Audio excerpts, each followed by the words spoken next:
الرجيم من همزه ونفخه ونفسه يوم جس دن تقلب وجوہہم فی النار الٹے کیے جائیں گے ان کے چہرے آگ میں، یقولون وہ کہیں گے یا لیتنا اے کاش اطعنا اللہ و اطعنا الرسول، اطاعت کی ہوتی ہم نے اللہ تعالیٰ کی اور اطاعت کی ہوتی ہم نے رسول اللہ صلی اللہ علیہ وسلم کی۔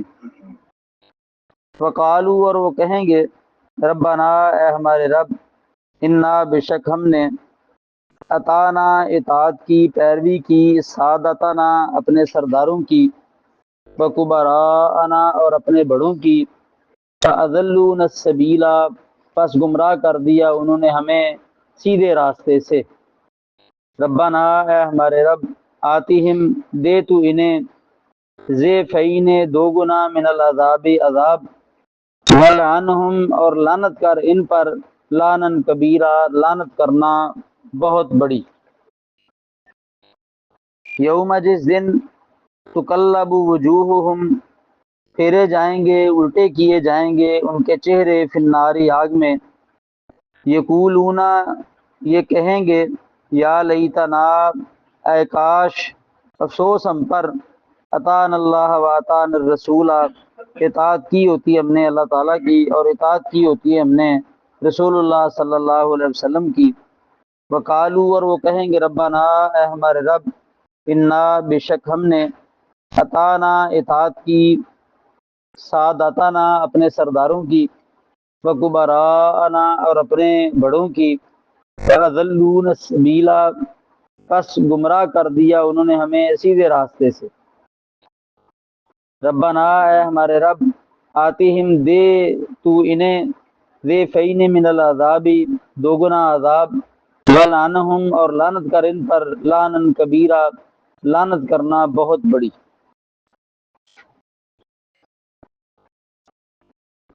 ان الذین بے شک وہ لوگ یؤذون اللہ جو تکلیف دیتے ہیں اللہ تعالیٰ کو ورسولہ اور اس کے رسول صلی اللہ علیہ وسلم کو، لعنہم اللہ لعنت کی ان پر اللہ تعالیٰ نے فی الدنیا دنیا میں والآخرت اور آخرت میں، وعد لہم اور تیار کیا ان کے لیے عذاب مہینہ عذاب رسوا کرنے والا۔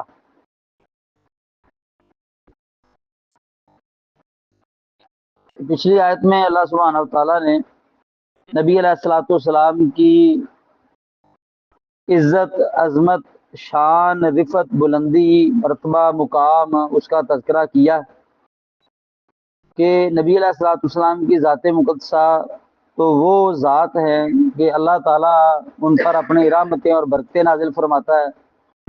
جو فرشتے ہیں وہ رحمتوں اور برکتوں کی دعائیں کرتے ہیں، اے ایمان والو تم بھی نبی علیہ الصلوۃ والسلام پر درود و سلام بھیجتے رہو بھیجا کرو۔ اس آیت میں اللہ سبحانہ و تعالیٰ نے اس بات کو بیان کیا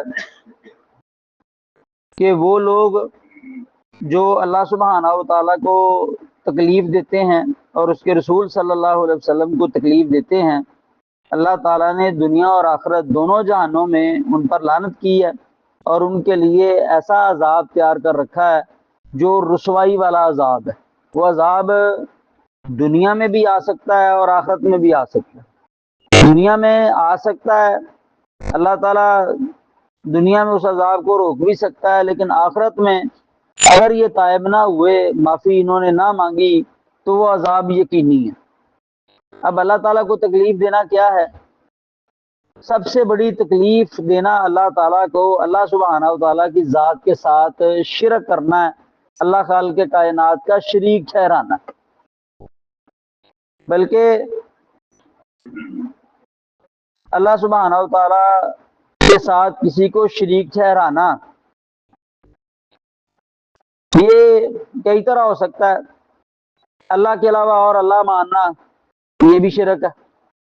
اللہ سبحانہ و تعالیٰ کی صفات غیر اللہ کے اندر ماننا یہ بھی شرک ہے، کیونکہ اللہ سبحانہ و تعالیٰ اپنی ذات میں، اللہ سبحانہ و تعالیٰ اپنی صفات میں، اللہ تعالیٰ اپنے اختیارات میں، اللہ تعالیٰ اپنے افعال میں وحدہ لا شریک ہے، اس کا کوئی شریک نہیں ہے، نہ کوئی برابری کرنے والا ہے۔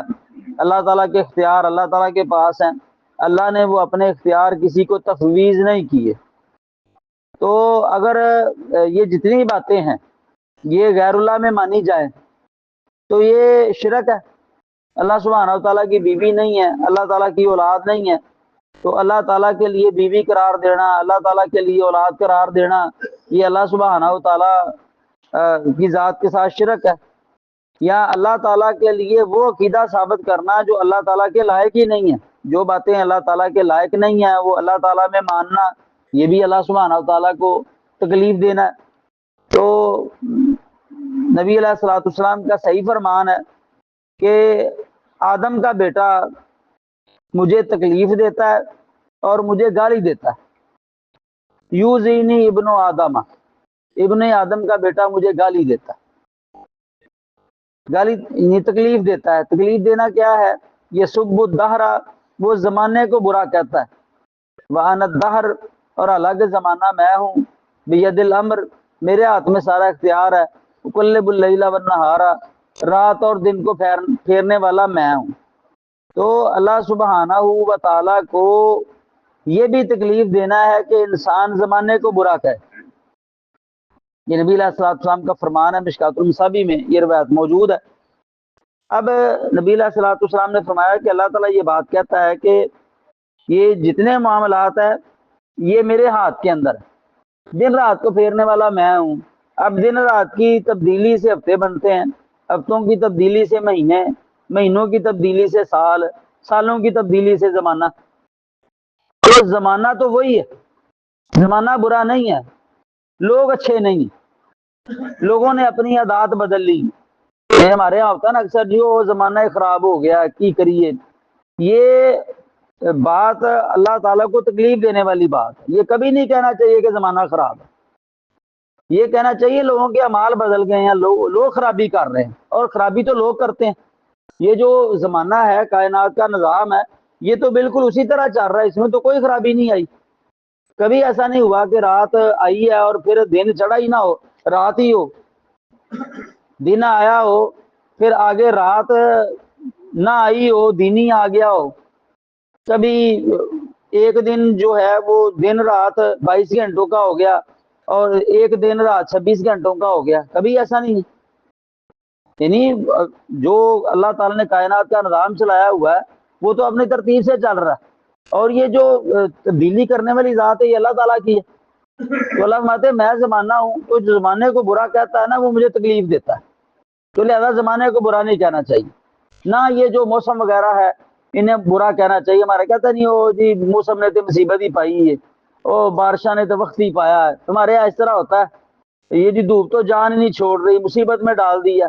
یہ اللہ تعالیٰ کی ہر چیز حکم کی پابند ہے، تو اللہ تعالیٰ نے اس کو حکم دیا یہ کام کر، تو ہم اس کو برا کیوں کہہ رہے ہیں؟ نبی علیہ السلام کے دور میں ایک آدمی جا رہا تھا، تیز ہوا چلی، اس کی جو تہمت تھی نا وہ اڑ گئی، یعنی اس نے اڑنا شروع کر دیا، اتری تو نہیں، اڑنا شروع کر دیا، اس نے ہوا پر لعنت کر دی۔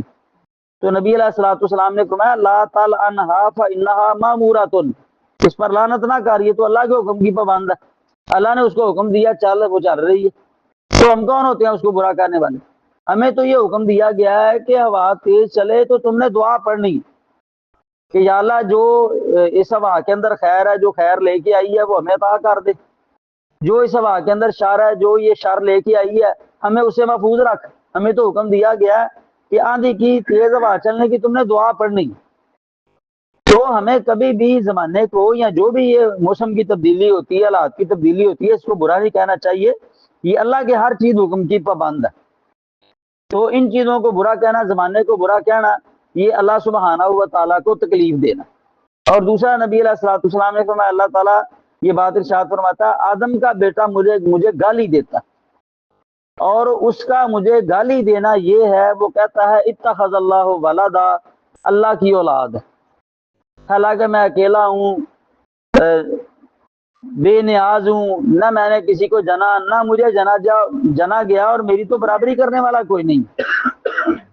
تو اس کے اندر آتا ہے قرآن مجید کے اندر اللہ تعالیٰ یہ بات ارشاد فرماتا ہے کہ جو لوگ اللہ تعالیٰ کو تکلیف دیتے ہیں، اللہ تعالیٰ کو تکلیف دینا کیا ہے؟ اللہ کا انکار، اللہ کو تکلیف دینا۔ جس طرح ادھر یہ لوگ اللہ کے وجود کا انکار کر دیتے ہیں، کہتے ہیں کہ اللہ ہے ہی نہیں، کائنات کا نظام اپنے آپ چل رہا ہے، یعنی ہر وہ چیز جو اللہ کی ذات کے لائق نہیں ہے وہ اللہ کے لیے قرار دینا، یہ اللہ کو تکلیف دینا۔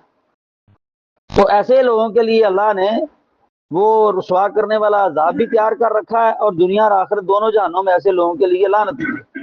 اور رسول اللہ صلی اللہ علیہ وسلم کو تکلیف دینا کیا ہے؟ رسول اللہ صلی اللہ علیہ وسلم کی عزت نہ کرنا، شان نہ ماننا، آپ صلی اللہ علیہ وسلم کو نعوذ باللہ باتیں کرنا، جس طرح مشرکین مکہ باتیں کرتے تھے، کافر باتیں کرتے تھے، منافقین باتیں کرتے تھے۔ منافقین اور ان لوگوں کی باتوں کا تو کئی جگہ پہ اللہ تعالیٰ نے تذکرہ بھی کیا، جس طرح ایک جنگ کے موقع پر عبداللہ بن ابی منافق نے کہا تھا لَيُخْرِجَنَّ الْأَعَزُّ مِنْهَا الْأَذَلَّ، نعوذ باللہ ہم میں سے جو عزت دار آدمی ہے وہ ذلیل آدمی کو نعوذ باللہ مدینہ سے باہر نکال دے گا۔ اپنے آپ کو اس نے عزت دار مانا، اور مومنین کو اور نبی علیہ السلام کی ذات مقدسہ کو نعوذ باللہ اس نے وہ عزت دار نہیں مانا، مردود ہوا، کفر کی حالت میں مرا، اب بھی جنمی ہوا۔ بلکہ اگر آپ کہہ لیں کہ جنمیوں کا سردار ہے تو اس میں بھی مبالغہ نہیں ہے، کیونکہ اس نے رسول اللہ صلی اللہ علیہ وسلم کو تکلیف دی ہے۔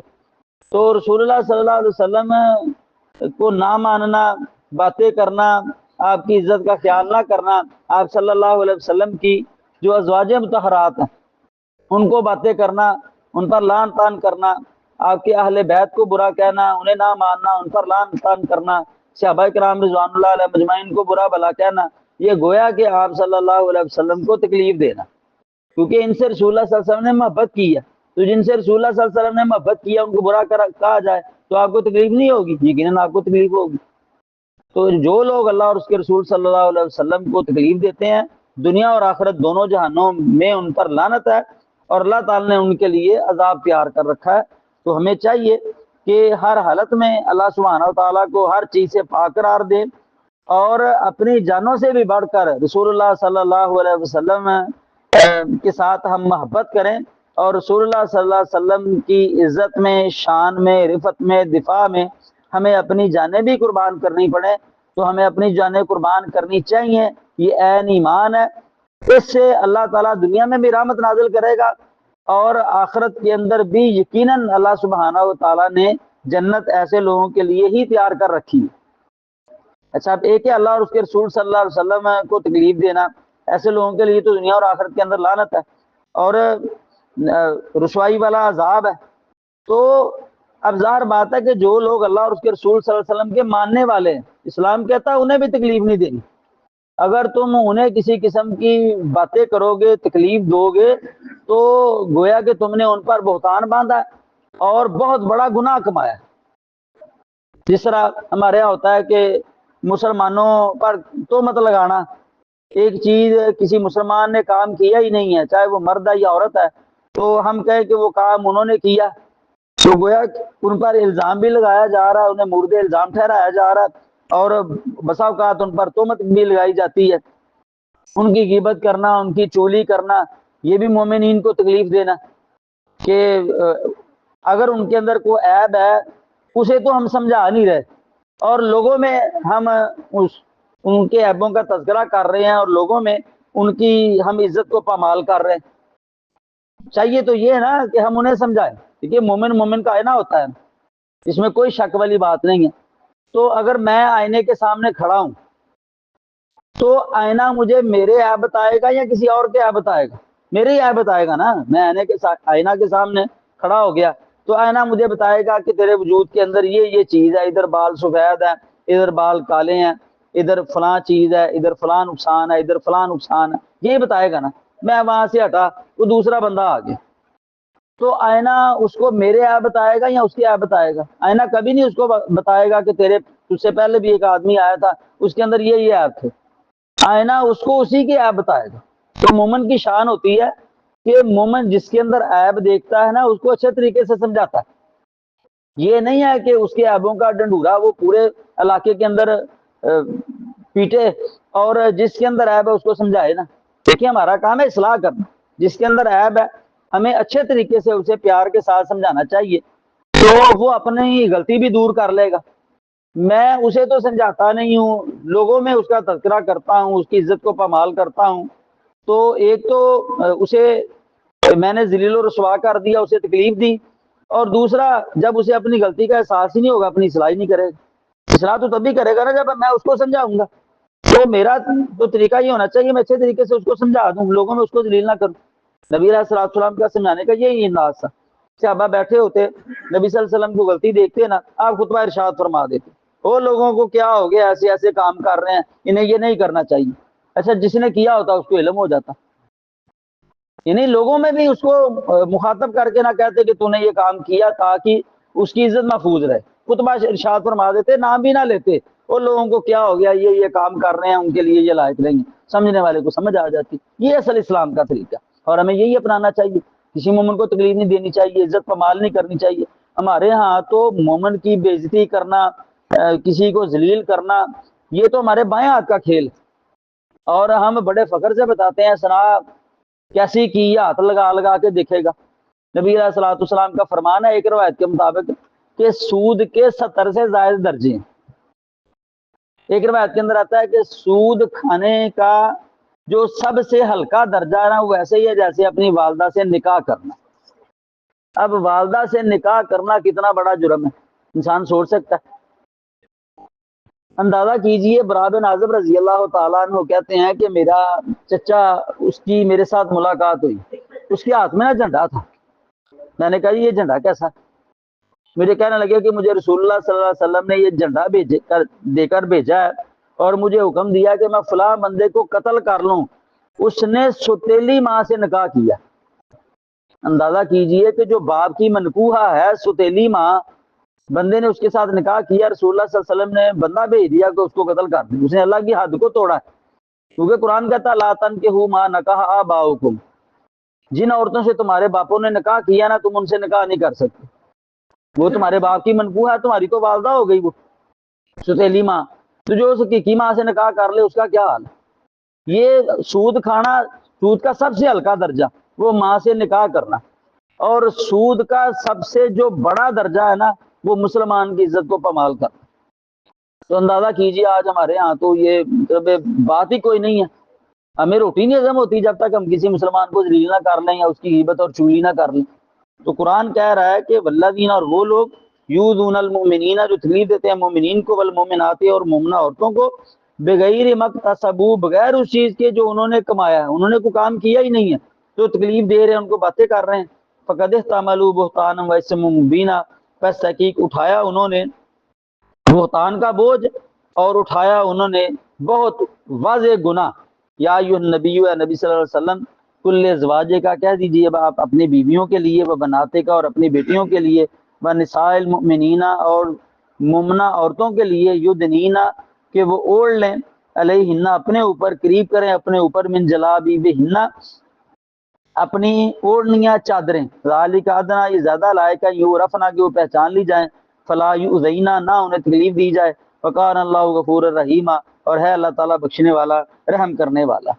تو پچھلی آیات میں اللہ سبحانہ وتعالیٰ نے ازواج مطہرات کو حکم دیا تھا کہ وہ پردہ کر، تو کوئی یہ سمجھ سکتا تھا کہ یہ پردے کا حکم ازواج مطہرات کے لیے، جس طرح آج بھی بہت سارے لوگ ہیں وہ کہتے ہیں جی پردے کا حکم صرف ازواج مطہرات کو تھا، آج پردہ نہیں ہے، کر لیا جائے تو بہتر ہے، تقویٰ ہے۔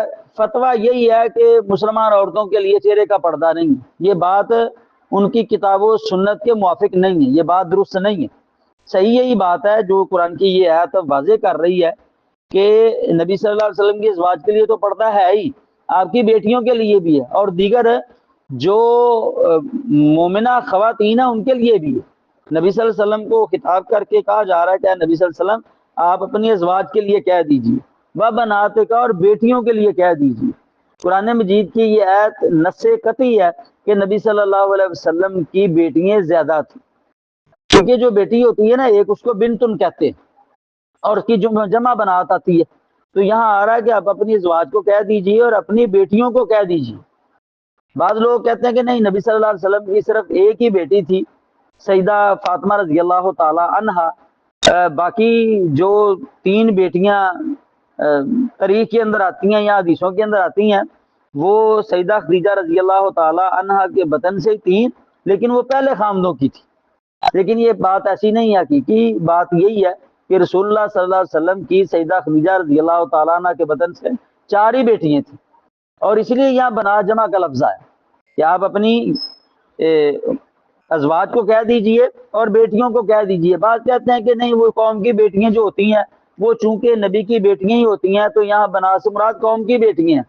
اگر قوم کی بیٹیاں مراد ہوتی تو آگے نساء المومنین نہیں آنا چاہیے تھا، وہ نساء المومنین آگے الگ آ رہا ہے، وہ قوم کی بیٹیاں وہی ہیں ساری۔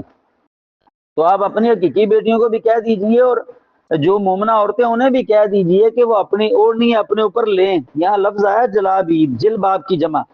جلباب عربوں کے اندر ایک ایسا خاص کپڑا تھا جو سر کی جانب سے ڈالا جاتا تھا اور وجود کو ڈھانپتا تھا، اور صرف یہ جو ایک آنکھ ہے نا یہ نظر آتی تھی، یعنی ایک آنکھ تھوڑی سی ننگی رہتی تھی، اس سے نظر آتا تھا۔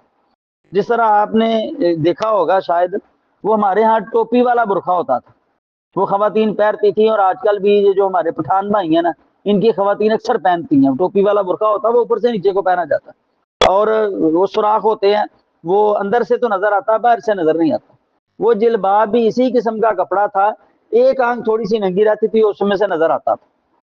تو ظاہر بات ہے، جب ایک آنکھ، عربی لغت کہتی ہے کہ جلباب ایسے کپڑے کو کہتے ہیں جس سے صرف ایک آنکھ نظر آتی ہے، تو جب آنکھ ہی ایک نظر آ رہی ہے تھوڑی سی، تو اس کا مطلب چہرے کا پردہ تو ہوا۔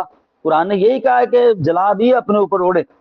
تو میں نے پہلے بھی عرض کی تھی کہ نعوذ باللہ یہ جو عرب کی عورتیں تھیں بغیر کپڑوں کے تو نہیں پھر چلتی پھرتی تھیں، کپڑے تو انہوں نے پہنے ہی ہوتے تھے۔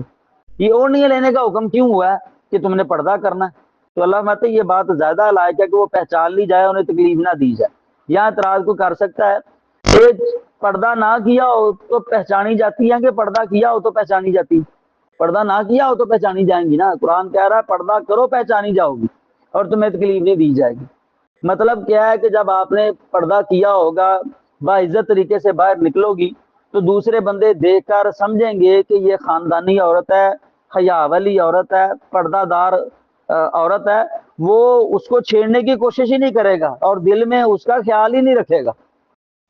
ظاہر بات ہے، جب وہ اس کو دیکھے گا ہی نہیں تو اس کے متعلق سوچے گا کیسے؟ دیکھے گا پھر ہی اس کے بارے میں سوچے گا اور اس کو چھیڑنے کی جرت کرے گا نا۔ تو تم پردہ کرو، یہ زیادہ لائق ہے کہ تم پہچان لی جاؤ کہ تم باعزت خاتون ہو، تو پھر تمہیں تکلیف نہیں دی جائے گی۔ وکان اللہ غفور الرحیم، اور ہے اللہ تعالیٰ بخشنے والا، رحم کرنے والا۔ جو ہو گیا سو ہو گیا، اللہ سے اپنا گناہوں کی معافی مانگ لو، اللہ رحمت فرمانے والا۔ تو یہ جو مشرکین لوگ تھے، یہودی لوگ تھے، یا جن کے دلوں میں فسق و فجور تھا، یا منافق لوگ تھے، طرح طرح کی باتیں کرتے رہتے، تو اللہ سبحانہ و تعالیٰ نے ان کے بارے میں یہ خطاب کیا کہ اگر یہ باز نہ آئے تو پھر ان کے لیے یہ حکم ہے، لَإِلَّمْ يَنْتَهِ الْمُنَافِقُونَ، اگر نہ باز آئے یہ منافق لوگ، والذین، اور وہ لوگ، فی قلوبہم مرض، جن کے دلوں میں بیماری ہے، والمرجفون، اور وہ لوگ جو خبریں اڑانے والے ہیں، فی المدینہ، مدینہ میں، یعنی جو لوگ ویسے مسلمانوں کے خلاف مدینہ میں خبریں اڑاتے رہتے ہیں اور جن کے دلوں میں بیماری ہے فسق و فجور کی، اور یہ جو منافق لوگ ہیں اگر یہ باز نہ آئے اپنی حرکتوں سے، لَنُغْرِيَنَّكَ، البتہ ضرور ہم مسلط کر دیں گے اے نبی صلی اللہ علیہ وسلم آپ کو، بہم، ان پر، ہم آپ کو ان پر غلبہ دیں گے۔ ثم، پھر، لا یجاورونک، نہیں یہ ٹھہریں گے، رہائش رکھیں گے آپ کے پاس، فیہا، اس مدینے میں، الا قلیلا، مگر بہت تھوڑی دیر، یعنی اگر یہ اپنی حرکتوں سے بعد نہ آئے ہم آپ کو ان پر مسلط کر دیں گے، پھر آپ انہیں سزا دیں گے اور یہ ذلیل ہو کر یہ مدینہ چھوڑ کر انہیں یہاں سے جانا پڑے گا سبھی کو۔ اور ایسا ہی ہوا کہ جو باتیں کرنے والے تھے، مسلمانوں کو تکلیف دینے والے تھے، اللہ تعالیٰ نے نبی علیہ الصلوۃ والسلام کو ہر جگہ پہ غلبہ عطا کیا، اور پھر یہ جو لوگ تھے ذیل و خوار ہو کر وہاں سے نکلے۔ اور یہ غلبہ جو ہوتا ہے نا، دو طرح سے ہوتا ہے، یہ بات یاد رکھیں۔ ایک ہوتا ہے افراد کا غلبہ اور ایک ہوتا ہے دلائل کا غلبہ۔ یہ جو اسلام کا دلائل والا غلبہ ہے نا، یہ تو قیامت تک کے لیے، دلائل میں آج تک اسلام کی حقانیت کو کوئی غلط ثابت نہیں کر سکا، ہمیشہ دلائل میں اسلام ہی غالب آیا۔ جہاں تک مسلمان افراد کا غلبہ ہے، وہ مسلمانوں کی اپنی کمی کوتاہی کی وجہ سے غیر مسلم مسلمانوں پر غالب آ گئے ہیں۔ جب تک مسلمان صحیح دین پر عمل کرتے رہے ہیں یہی غالب رہے ہیں۔ جیسے یہ دنیا کی ہوس میں مبتلا ہوئے ہیں، انہوں نے دین کو چھوڑ دیا تو کفار کا غلبہ ہو گیا، اب بھی اگر مسلمان صحیح دین پر عمل کریں تو اللہ کے فضل و کرم سے ابھی سے ہی وہ مسلمان ہی غالب آئیں گے، کیونکہ اللہ سبحانہ و تعالیٰ نے یہی بات ارشاد فرمائی ہے، انتم الاعلون ان کنتم مومنین، اگر تم کامل مومن ہونا تو غلبہ تمہارا، تم ہی غالب آؤ گے۔ اور ایک حدیث کے اندر آتا ہے الاسلام یعلو ولا یعلی، اسلام ہمیشہ غالب ہی رہتا ہے، اسلام مغلوب نہیں ہوتا۔ تو جب اسلام پر عمل ہی چھوڑا جائے گا تو پھر لوگ تو مغلوب ہوں گے۔ دلائل کے اعتبار سے اسلام آج بھی غالب ہی ہے۔ تو اللہ فرماتے ہیں کہ ملعونین، یہ ایسے لوگ ہیں کہ ان پر لعنت کی گئی ہے، اینما ثقفوا، جہاں بھی یہ پائے جائیں، اخذوا، انہیں پکڑ لیا جائے، وقتلوا تقتیلا، اور قتل کر دیا جائے، انہیں قتل کر دیا جانا۔ اور یہ کام حکومت کا ہے، یہ بات یاد رکھیں، ہر بندہ یہ کام نہیں کر سکتا۔ اسلام نے یہ جتنی سزائیں دینے کا اختیار دیا ہے نا، حدود قائم کرنے کا اختیار دیا، یہ گورنمنٹ کو دیا۔ عامی بندہ اس کو اختیار ہی نہیں ہے کہ وہ اپنی مرضی سے کسی کو قتل کرے، کسی کو مارے، کسی کو سزا دے، یہ گورنمنٹ کا کام ہے۔ اگر عامی آدمی ایسا کرے گا تو یہ تو فساد فی الارض ہوگا۔ عامی آدمی کے لیے یہی حکم ہے کہ برائی کو دیکھے تو ہاتھ سے روکے، جس طرح معروف حدیث آتی ہے، من رأى منکم منکرا فلیغیرہ بیدہ، تم میں سے جو بندہ بھی برائی کو دیکھو ہاتھ سے روکے۔ اگر اس کے اندر ہاتھ سے روکنے کی طاقت ہے، اس کے اندر تنفیذ ہے، اختیار ہے اس کے پاس، وہ سب اختیار ہے، ہاتھ سے برائی کو روکے کہ یہ برائی نہیں کرنی۔ اور اگر ہاتھ سے روکنے کی طاقت نہیں ہے تو پھر زبان سے روکے، اور اگر اس کو کہہ دے کہ تو غلط کام کر رہا ہے نہ کر۔ اور اگر زبان سے روکنے کی طاقت بھی نہیں ہے تو دل میں برا جانے، اور حدیث کے اندر آتا ذالک ضعف الایمان، یہ دل میں برا جاننا سب سے کمزور ایمان ہے۔ اور اگر برائی کو دیکھ کر دل میں بھی اس برائی کے خلاف بات نہیں آتی، سوچ نہیں آتی، تو سمجھ لیجئے کہ ایمان کا خاتمہ ہو گیا۔ یعنی ایک بندہ برائی کو دیکھ رہا ہے اور برائی کو برا نہیں سمجھ رہا، اسے پریشانی نہیں ہوتی کہ لوگ برا کام کر رہے ہیں، تو سمجھ لیجئے کہ وہ برے لوگوں کے ساتھ ہی ہے۔ تو کم از کم برائی دیکھ کر اگر ہم ہاتھ سے روکنے کی طاقت نہیں رکھتے، زبان سے روکنے کی طاقت نہیں رکھتے، تو دل میں تو برائی کو برا جانے نا۔ یہ جو کہا گیا نا کہ وہ پکڑ لیے جائیں، جہاں بھی پائے جائیں انہیں قتل کر دیا جائے، قتل کر دیا جانا، یہ اختیار حکومت کو ہے، سزا دینا حکومت کا اختیار ہے، عامی بندے کا اختیار ہی نہیں ہے۔ میں دیکھتا ہوں کہ یہاں برائی پھیل رہی ہے، میں 10 15 20 بندے لوں اور ان کو ڈنڈے پکڑاؤں اور جا کے مارنا شروع کر دوں، وہ چیزیں توڑ دوں، اسلام نے مجھے اختیار نہیں دیا۔ میرا کام ہے میں جاؤں، جا کے انہیں تبلیغ کروں کہ تم یہ کام اچھا نہیں کر رہے۔ اب وہ مانے نہ مانے وہ ان کی مرضی ہے، اللہ انہیں ہدایت دے نہ دے وہ تو اللہ کے اختیار میں ہے نا۔ میرا کام صرف سمجھانا ہے، بات پہنچانا ہے، بات پہنچا دی، بات ختم۔ سزا دینا میرا کام نہیں ہے، وہ میرے اختیار میں نہیں دیا اسلام نے وہ گورنمنٹ کے اختیار میں دیا ہے۔ اب گورنمنٹ سزا دیتی ہے نہیں دیتی، اللہ کے ہاں جواب دے گورنمنٹ ہے۔ میں جس بات کا پابند ہوں وہ تبلیغ کا ہوں، اسے زائد نہیں۔ تو اللہ فرماتے سنت اللہ، اللہ کا طریقہ ہے فی الذین، ان لوگوں میں خلو جو گزر چکے من قبل، اس سے پہلے، یعنی جو لوگ بعد نہیں آئیں گے، یہ اللہ کا طریقہ ہے کہ پھر اللہ سبحانہ وتعالیٰ دنیا میں ایسے لوگوں کو سزا دیتا ہے اور ذلیل و خوار کرتا ہے۔ ولن تجد لسنت اللہ تبدیلا، اور ہرگز نہیں آپ پائیں گے اللہ تعالیٰ کے طریقے میں کوئی بھی تبدیلی۔ یسألک الناس عن الساعۃ، سوال کرتے ہیں یہ لوگ نبی صلی اللہ علیہ وسلم آپ سے قیامت کے بارے میں کہ قیامت کب آئے گی۔ یہ سوال اس لیے نہیں تھا کہ انہوں نے تیاری کرنی ہے، از روئے مذاق سوال کرتے تھے کہ آپ کہتے ہیں قیامت کا آئے گی، کب آئے گی، آج تک تو آئی نہیں۔ علماء یہ سوال کرتے ہیں آپ سے قیامت کے بارے میں کہ وہ کب آئے گی، کل کہہ دیجئے انما سوائس کے نہیں، علمہا، اس کا علم عند اللہ، اللہ تعالیٰ کے پاس ہے۔ کلی علم، قیامت کا علم جو ہے نا وہ اللہ کے پاس ہے، اللہ کے علاوہ کوئی نہیں جانتا کہ وہ کب آئے گی۔ آئے گی ضرور، کیونکہ قرآن نے کہا وَأَنَّ السَّاعَةَ آتِيَةٌ لَا رَيْبَ فِيهَا، قیامت یقیناً آنے والی ہے، اس کے آنے میں شک ہی کوئی نہیں ہے۔ وَأَنَّ اللَّهَ يَبْعَثُ مَن فِي الْقُبُورِ، اور اللہ تعالیٰ ان لوگوں کو ضرور اٹھائے گا جو قبروں کے اندر۔ قیامت تو آئے گی، اس میں کوئی شک نہیں۔ سورۃ حج میں اللہ تعالیٰ نے اس بات کو بیان کیا، وہ آئے گی، اس کا کلی علم اللہ کے پاس ہے۔ فما یدریکا، اور آپ کو کس چیز نے معلوم کروایا، لعل الساعۃ تکون قریبا، شاید کہ قیامت قریب ہی، اور ہے بھی قریب، کیونکہ نبی صلی اللہ علیہ وسلم آخری نبی ہیں، آخری رسول ہیں، اور ہم آخری امت ہیں۔ ہمارے بعد کوئی امت نہیں ہے، نبی علیہ السلام کے بعد نہ کوئی رسول ہے نہ کوئی نبی ہے، تو لہٰذا اس امت کے خاتمے پر قیامت ہی۔ اور قرآن نے بھی یہی بات کہی ہے، اقترب للناس حسابهم وهم فی غفلۃ معرضون، انسان کا حساب کتاب قریب آ گیا اور وہ غفلت کے اندر پڑا ہوا ہے۔ کہیں قرآن کہتا ہے اقتربت الساعۃ وانشق القمر، قیامت قریب آ گئی اور چاند پھٹ گیا، قیامت کی نشانیاں پوری ہو گئیں۔ اور ایک موقع پر نبی علیہ الصلوۃ والسلام نے اپنی یہ شہادت والی انگلی اور ساتھ والی انگلی ملا کے یہ بات ارشاد فرمائی تھی، وہ اس تو آنا والساعۃ کہاتین، میں اور قیامت اس طرح بھیجے گئے ہیں۔ اب اس کا دو ہی مطلب ہے، مطلب یہ ہے کہ اس انگلی اور اس انگلی میں جتنا فاصلہ ہے نا میرے اور قیامت میں کے درمیان، صرف اتنا ہی فاصلہ، قیامت آنے والی ہے۔ یوں سمجھ لیجئے کہ اس انگلی کے بعد یہ انگلی ہے تو میرے بعد قیامت ہی ہے، یعنی قیامت بہت قریب ہے، تو انہیں تو تیاری کرنی چاہیے۔ ان اللہ، بے شک اللہ تعالیٰ نے لعن الکافرین، لعنت کی ہے کفار پر، وعد لہم سعیرا، اور تیار کی ہے ان کے لیے بھڑکتی ہوئی آگ۔